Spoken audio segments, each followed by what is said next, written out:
She was serving wine to billionaires when she spotted the trap that would steal $300 million.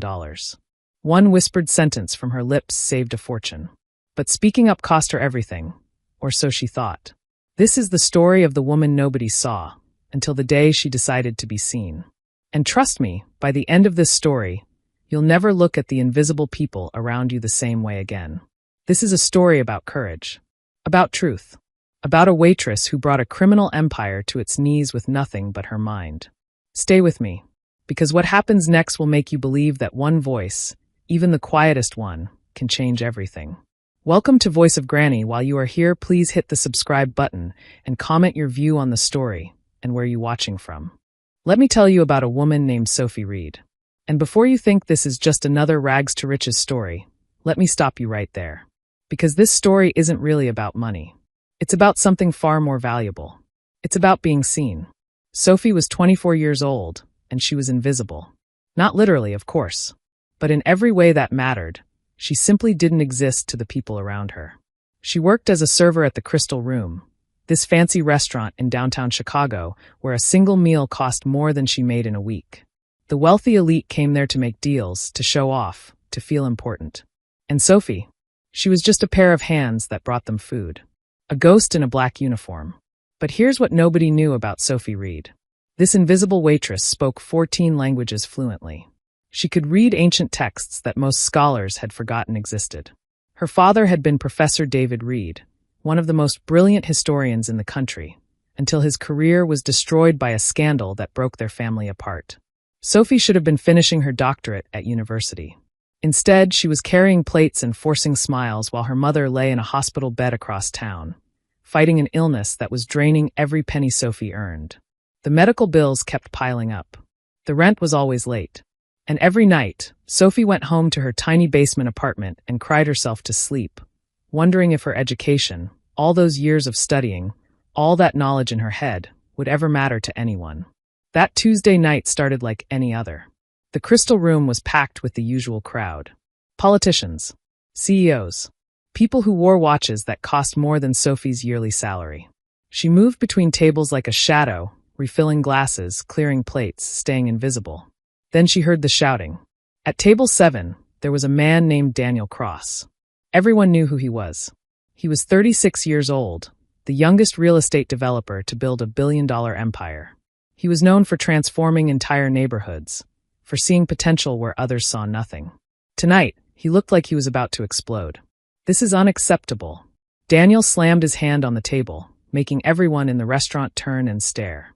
In front of him was an old leather folder, and inside it, Sophie could see what looked like historical documents, yellowed with age. "Mr. Cross, please," one of his lawyers was saying, sweating through his expensive suit. "We've contacted every expert we know. Nobody can verify what this document says. The writing system is too obscure." Sophie approached the table to refill water glasses, her heart pounding. She knew she should stay quiet, keep her head down, stay invisible. But her eyes caught the document, and her breath stopped in her throat. She recognized it immediately. It was written in Old Prussian, a language that had been dead for centuries.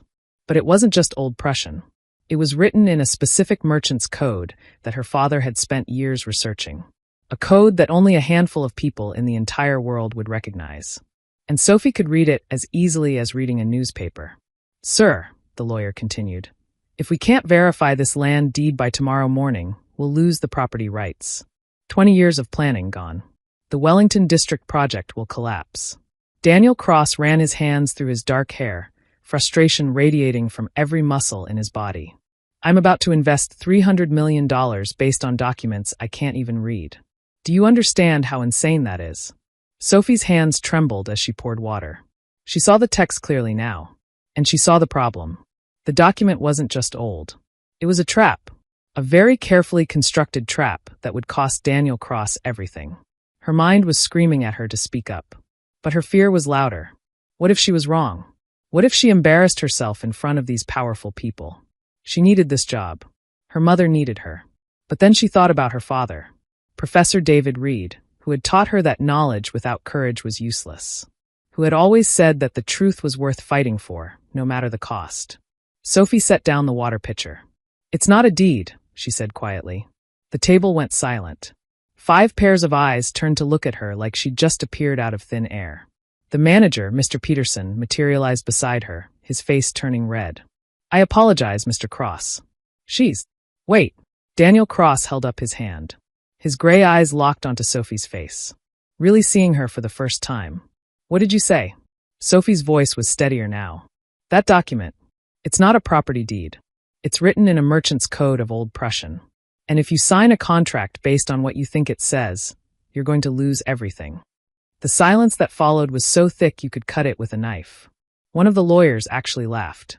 "A waitress is giving us historical analysis? This is absurd." But Daniel Cross wasn't laughing. He was studying Sophie with an intensity that made her feel like he could see straight into her soul. "How do you know Old Prussian?" "My father was Professor David Reed. He taught medieval European history at Northwestern before." She paused, the old pain flashing through her. "Before his career ended. He taught me everything he knew." Daniel's expression changed. Recognition flickered in his eyes. Everyone in academic circles knew the name David Reed, the brilliant professor who had been destroyed by scandal. "Tell me what it says," Daniel said, pushing back his chair. "All of it." And just like that, Sophie Reed stopped being invisible. Sometimes your whole life can pivot on a single moment. For Sophie, this was that moment. Standing in that expensive restaurant, surrounded by people who had never noticed her before, she made a choice. She chose to be seen. "May I?" Sophie gestured toward the document. Daniel nodded, sliding the leather folder toward her.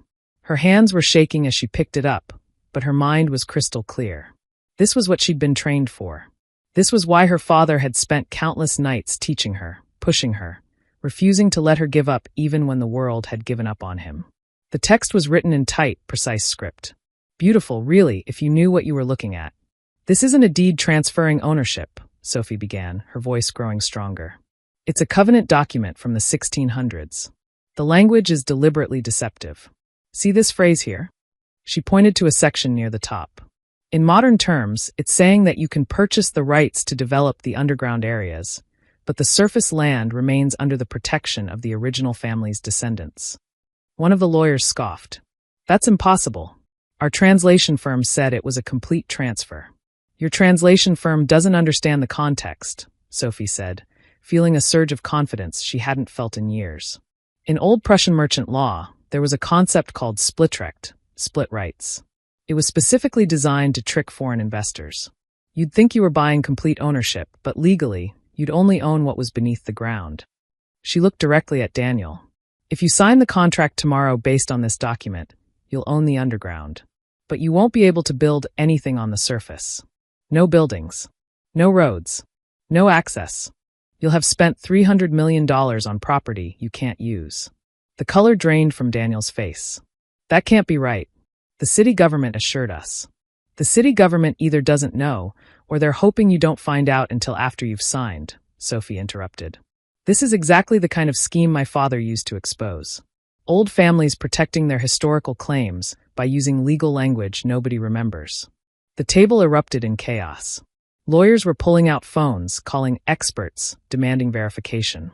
The manager was trying to pull Sophie away, apologizing profusely. But Daniel Cross just sat there, staring at her with those intense gray eyes. Finally, he stood up. He was tall, commanding, the kind of man who was used to controlling every room he entered. "Everyone out," he said quietly. "Except her."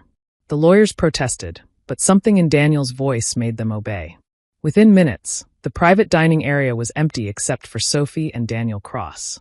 "Sit down," he said, gesturing to the chair across from him. Sophie's heart was hammering. "Sir, I should get back to work. I'm sorry if I overstepped." "Sit down." It wasn't a request. She sat. Daniel leaned forward, his hands folded on the table. "Do you know how many experts I've paid in the last 3 months? Historians, translators, legal consultants. I've spent hundreds of thousands of dollars, and not one of them caught what you just saw in 30 seconds. I had a good teacher," Sophie said softly. "Your father, David Reed." Daniel's jaw tightened. "I know what happened to him. The forgery scandal. The accusations. How he lost everything." Sophie felt tears prick her eyes, but she blinked them back. "My father was set up. He found evidence that certain powerful people were selling fake historical artifacts. Before he could expose them, They destroyed his reputation, planted false evidence, made him look like the criminal. Her voice cracked. He drank himself to death within 5 years. Died believing the world thought he was a fraud. But he wasn't. No, he was the most honest man I've ever known. And it killed him. Daniel was quiet for a long moment. Then he pulled out his phone and made a call. Sarah, clear my schedule for the next 72 hours. Cancel the Wellington signing. And get me the full background report on that property claim. He hung up and turned back to Sophie. Here's what's going to happen, he said. You're going to come with me to London tomorrow. There's a property dispute hearing that could make or break my company's expansion into Europe. I need someone who can read the original documents and tell me the truth. Someone who isn't afraid to speak up when everyone else is lying. Sophie's mouth went dry. Mr. Cross, I'm a waitress. I can't just. I'll pay you $50,000 for 1 week of your time. The number hit her like a physical blow. $50,000. That would cover her mother's medical bills for a year. Maybe more. I don't have a passport, that's. I'll handle it. My plane leaves from a private airfield. We don't need passports. He pulled out a business card and slid it across the table. This is my personal number. Text me your address. A car will pick you up in 3 hours. 3 hours? Sophie's head was spinning. The hearing is in 2 days. We need to prepare. Daniel stood up, buttoning his suit jacket. Then he paused, really looking at her again. You saved me from losing $300 million tonight. You did that in 30 seconds, wearing a waitress uniform, while everyone else in this room was ignoring you. Imagine what you could do if people actually listened. He walked toward the exit, then stopped and turned back. Sophie Reed. Stop being invisible. The world needs what you know. And then he was gone, leaving Sophie sitting alone at the table, her entire life suddenly balanced on the edge of a cliff. She looked down at her hands. They were still shaking. But for the first time in years, she wasn't shaking from fear. She was shaking from hope. The private jet was quieter than Sophie had imagined. She'd never been on a plane before, let alone one that looked like a luxury hotel suite in the sky. Cream leather seats. A bedroom in the back. Even a shower. She sat by the window, still wearing jeans and a sweater she'd grabbed from her apartment, feeling completely out of place. Daniel was across from her, typing on his laptop with fierce concentration. He'd barely said a word since they took off from Chicago. Sophie watched the clouds roll by beneath them and wondered if she'd made the biggest mistake of her life. Stop overthinking, Daniel said without looking up from his screen. Excuse me? You're sitting there panicking, wondering if you made a mistake. Stop it. Now he did look up, and there was something almost kind in his eyes. You made the right choice. Trust yourself. How did you know what I was thinking? A slight smile. Because 3 years ago, I was broke and sleeping in my car. Someone gave me a chance when nobody else would. I took it, even though I was terrified. Best decision I ever made. Sophie blinked. You slept in your car. After my father died and left nothing but debt. The bank took our house. I was 21, had no college degree, just ideas and desperation. He closed his laptop. People see me now and think I was born into wealth. They have no idea what it took to build this. What it cost. There was pain in his voice. Real pain. Sophie realized that maybe Daniel Cross understood being invisible more than she thought. So what's in London? She asked. What's this hearing about? Daniel's expression hardened. There's a property developer named Victor Kane. He's been buying up historical estates across Europe and demolishing them to build luxury apartments. 3 months ago, I purchased the Ashford estate, a 17th century manor house with protected status. I was planning to restore it, turn it into a heritage hotel. What happened? Kane produced documents claiming his family has original ownership rights dating back 300 years. If the court accepts his claim, I lose the property and the $20 million I invested. He gets to bulldoze a piece of history. Sophie felt a chill run down her spine. And you think these documents are fake? I know they are. But proving it? That's where I need you. The rest of the flight, Daniel briefed her on the case. He showed her photographs of the disputed documents, letters written in various old forms of English and Latin. Sophie studied them carefully, her trained eye catching inconsistencies, but she couldn't be certain without seeing the originals. When they landed in London, a car was waiting. The city was gray and rainy, but beautiful in a way that made Sophie's heart ache. She'd always dreamed of traveling, but there'd never been money. Never been time. The hotel was 5-star, overlooking the Thames. Sophie's room was bigger than her entire apartment back home. She stood by the window, watching the river flow beneath the bridges, and allowed herself one moment of pure wonder. Then her phone rang. The hospital. Miss Reed? This is Nurse Patterson from St. Michael's. I'm calling about your mother. Sophie's heart stopped. What's wrong? Is she? She's stable, but there were some men here earlier. They came into her room while she was sleeping. Said they were family, but when I asked for ID, they left quickly. We've increased security, but I thought you should know. The fear hit Sophie like ice water. Did they hurt her? No, but they left something on her bedside table. A note. The nurse's voice dropped.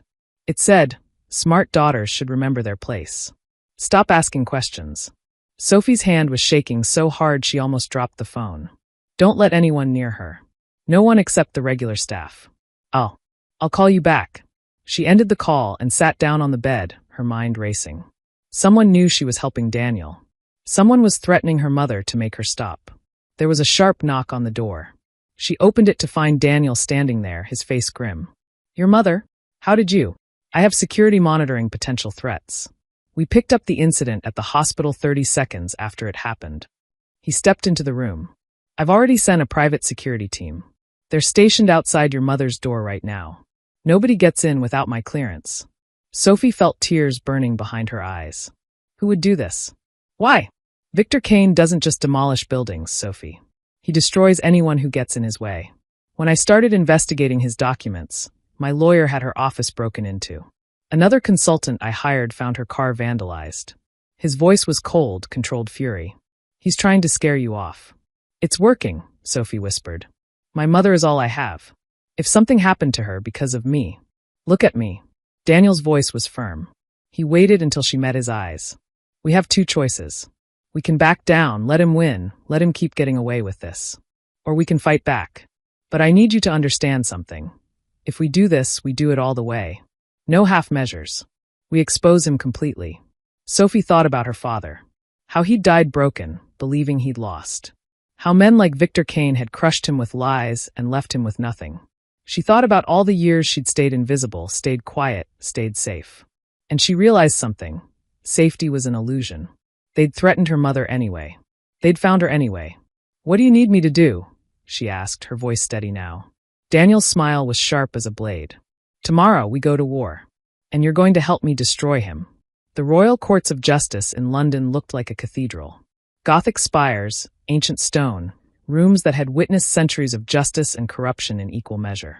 Sophie walked through the massive doors beside Daniel, and every eye in the lobby turned to stare. She wasn't wearing a waitress uniform today. Daniel's assistant had provided her with a tailored charcoal suit that fit perfectly, her hair pulled back in a professional style. She looked like she belonged here. But inside, her stomach was doing flips. The hearing room was smaller than she expected, but no less intimidating. Wood-paneled walls, a judge's bench that seemed impossibly high, and rows of seats filled with lawyers and observers. And there, across the aisle, sat Victor Kane. He was older than Sophie expected, maybe 60, with silver hair and a smile that didn't reach his eyes. He looked like someone's kind grandfather. But when his gaze landed on Sophie, she saw the coldness beneath. The calculation. He knew who she was, and he wanted her to know that he knew. The judge entered and everyone stood. The Honorable Justice Margaret Thornberry was a severe-looking woman in her 70s, with sharp eyes that missed nothing. We're here regarding the ownership dispute of the Ashford estate, she began. Mr. Kane's counsel, you may present your evidence. Kane's lawyer, a smooth-talking man named Roberts, stood up. Your Honor, we have documents dating to 1687 proving that the Kane family holds the original deed to the Ashford property. The current sale to Mr. Cross is therefore invalid. He presented 3 aged documents, sealed in protective cases. They were placed on the evidence table, and Sophie felt her pulse quicken. This was it. This was her moment. The judge examined them briefly. These appeared to be authentic historical documents. Mr. Cross, do you have evidence to the contrary? Daniel stood. We do, Your Honor. My historical consultant, Miss Sophie Reed, has identified several critical inconsistencies in these documents. With your permission, I'd like her to present her findings. Victor Kane's lawyer jumped up. Your Honor, with all respect, who is this consultant? Does she have credentials? Academic publications? Or is she just another hired expert telling Mr. Cross what he wants to hear? The judge looked at Sophie. Miss Reed, what are your qualifications? Sophie stood, her legs shaking but her voice clear. Your Honor, I studied medieval European history under Professor David Reed at Northwestern University. I've spent my entire life learning to read historical documents in their original languages and contexts. But you never completed your degree? No, Your Honor. My father passed away, and I had to leave school to support my family. Kane's lawyer smirked. So we're supposed to trust the opinion of a university dropout? The words stung, but Sophie didn't flinch. Your Honor, credentials don't determine truth. Evidence does. And I can prove these documents are forgeries. The judge leaned forward. Then do so, Miss Reed. But be very certain of what you're saying. False accusations of forgery in this court carry serious consequences. Sophie walked to the evidence table. Her hands were steady now. This was what her father had trained her for. This was why he'd spent all those nights teaching her, even when he was broken and defeated. He'd been preparing her for this moment. She put on the white gloves provided and carefully picked up the first document. This purports to be a land deed from 1687. The paper is correct, 17th century rag paper, appropriately aged. The ink appears period appropriate. The handwriting style matches the era. Then what's the problem? The judge asked. The language, Your Honor. Sophie pointed to a specific phrase. This document uses the term freehold absolute. That exact legal phrase wasn't introduced into English property law until the Law of Property Act of 1925. In 1687, they would have used the term fee simple or estate in fee. The courtroom went silent. Furthermore, Sophie continued, her confidence building, look at the way the letter S is written here. It's a modern lowercase s. In 1687, they used what's called a long S that looks almost like an F. Every authentic document from that period would have this feature. This document doesn't, because it was written by someone in the 20th or 21st century copying from a textbook without understanding the actual historical practice. Kane's lawyer was sweating now. That's speculation. Handwriting varied. It's not speculation, Sophie cut him off. She picked up the second document. This one claims to be from 1702. But the watermark in the paper shows a manufacturer's mark from a mill that didn't exist until 1823. I can provide the historical records of paper mills in this region to prove it. She looked directly at Victor Kane. These aren't historical documents. They're very expensive forgeries. And whoever made them knew just enough to fool most people, but not enough to fool someone who actually understands history. The judge's expression had gone from skeptical to fascinated. Mr. Kane, do you have a response to these allegations? Victor Kane stood up, his mask of kindness slipping. Your Honor, this is absurd. My family has held these documents for generations. Then you won't mind if we carbon date the paper? Daniel interjected smoothly. If Miss Reed is wrong, the test will prove the documents are genuine. If she's right, they'll prove they're modern forgeries. Shall we arrange for testing? Kane's face went white. That won't be necessary. We may have been mistaken about the provenance of these documents. Perhaps there was confusion in our family records. Confusion? The judge's voice was ice. Mr. Kane, you have brought forged evidence before this court in an attempt to steal property through fraud. This is a serious criminal matter. As the judge called for the bailiffs, Sophie watched Victor Kane's world collapse. Security escorted him out, his lawyer frantically trying to distance himself from his client. Daniel turned to Sophie, and the look in his eyes made her heart skip. You did it, he said quietly. You actually did it. But Sophie was thinking about her father, wishing he could have been here to see this. To see his daughter using everything he taught her to expose exactly the kind of fraud that had destroyed him. This was for you, Dad, she whispered. The flight back to Chicago felt different. Sophie sat in the same leather seat, but she wasn't the same person anymore. Something fundamental had shifted inside her. She'd stood in front of a judge, faced down a powerful man, and won. With nothing but truth and knowledge. Daniel was watching her from across the cabin. You're different, he observed. What do you mean? You're not trying to disappear anymore. You're not making yourself small. He smiled. It suits you. Sophie looked out the window at the ocean far below. I spent so long thinking that being invisible was safer. That if I stayed quiet, kept my head down, nothing bad would happen to me or my mom. But they came after us anyway. I realized that silence doesn't protect you. It just makes you an easier target. Your father would be proud. The words hit her harder than expected. Tears spilled down her cheeks before she could stop them. He died thinking he was a failure. Thinking the world believed he was a fraud. I wish I could tell him. I wish he knew that everything he taught me mattered. That it saved people. That he wasn't wrong. Daniel was quiet for a moment. Then he said, "Tell me about him. The real him. Not the scandal. Not the ending. Who was David Reed before the world broke him?" So Sophie talked. She told Daniel about her father's terrible jokes, how he'd make puns in Latin that only he found funny. How he'd take her to museums on Saturdays and spend hours in front of a single artifact, teaching her to see the stories hidden in the details. How he'd believed that understanding the past was the only way to build a better future. He used to say that every historical document was a message in a bottle, Sophie said, smiling through her tears. Someone from the past trying to tell us something important. And it was our job to make sure the message was heard correctly. Not twisted. Not corrupted. Just the truth. That's what you did in London, Daniel said softly. You made sure the truth was heard. When they landed in Chicago, Sophie expected to go straight home. Instead, Daniel's car took them to St. Michael's Hospital. Sophie's heart raced as they rode the elevator to her mother's floor, worried about what she might find. But when they entered the room, her mother was sitting up in bed, looking better than she had in weeks. The security guards Daniel had posted were stationed discreetly outside. "Sophie," her mother's face lit up. "They told me you were in London. What on earth?" Sophie hugged her tightly, breathing in the familiar scent of her mother's lavender lotion. "I'll explain everything, Mom. But first, I need to tell you something." She sat on the edge of the bed and took her mother's hand. "The medical bills. All of them. They're paid. Everything. The treatments you need, the medications, it's all covered." Her mother's eyes went wide. "Sophie, how?" "I use my brain, Mom. Just like Dad taught me. I helped someone and he paid me. A lot." Sophie smiled. "You don't have to worry anymore. About money, about insurance, about anything. We're going to be okay." Her mother started crying, which made Sophie cry, and they held each other like they hadn't been able to in years. All the fear, all the stress, all the impossible weight of keeping them both alive. It was finally lifting. Daniel had stepped out to give them privacy, but when Sophie emerged an hour later, he was waiting in the hallway. "Thank you," she said. "For the security. For everything. There's one more thing." Daniel pulled out his phone and showed her a news article.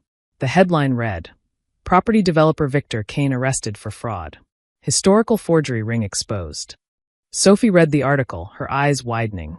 It detailed how Kane had been creating forged documents for years, stealing properties from legitimate owners across Europe and America. The case Sophie had helped win had cracked open an entire criminal enterprise. "They're investigating 23 other properties now," Daniel said. "Because of you. Because you weren't afraid to speak up." "I was terrified," Sophie admitted. "But you did it anyway. That's what courage is." He paused. "Sophie, I want to offer you something permanent. Not just a one-time consultant fee. A real position. Director of Historical Verification for Cross-Development. You'd review all our property acquisitions, make sure we're not being defrauded, help us preserve historical sites instead of destroying them." Sophie's breath caught. "Daniel, I'm not even a college graduate. You're the smartest historian I've ever met, and I've worked with department heads from Oxford and Harvard. The degree doesn't matter. Your knowledge does. Your integrity does." He met her eyes. "I'm offering you $200,000 a year, full benefits, and the resources to hire a team. Build a department dedicated to preserving history. What do you say?" Sophie thought about the basement apartment she'd been living in. About the restaurant that had never seen her as anything but a servant. About all the years she'd believed her education was worthless, that her father's legacy was shame. "Yes," she said. "Yes, absolutely yes." 3 months later, Sophie stood in front of a university lecture hall. The invitation had come from Northwestern, her father's old department. They wanted her to give a guest lecture on detecting historical forgeries. The room was packed with students, professors, journalists. As Sophie walked to the podium, she noticed something hanging on the wall, a portrait of her father, Professor David Reed, in the gallery of distinguished faculty. They'd reinstated him. Posthumously, yes. But his name was cleared. His legacy restored.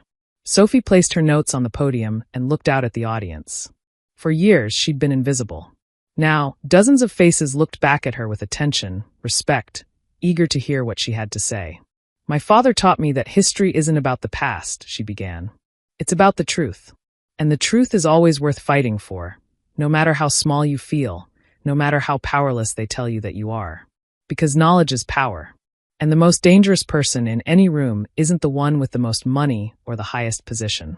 It's the one who knows the truth and isn't afraid to speak it. As she spoke, she thought about that night in the crystal room, when she'd been just another invisible waitress, when she'd made the choice to speak up instead of staying silent. That choice had changed everything. Not because it made her rich, not because it made her famous, but because it reminded her that she'd never been invisible at all. She'd just been waiting for the right moment to be seen. And now, finally, the world was listening. This story reminds us that your value isn't determined by your job title or your bank account. It's determined by who you are, what you know, and whether you have the courage to use your gifts when it matters most. Sophie's father taught her to seek truth. Life taught her to speak it, and that made all the difference.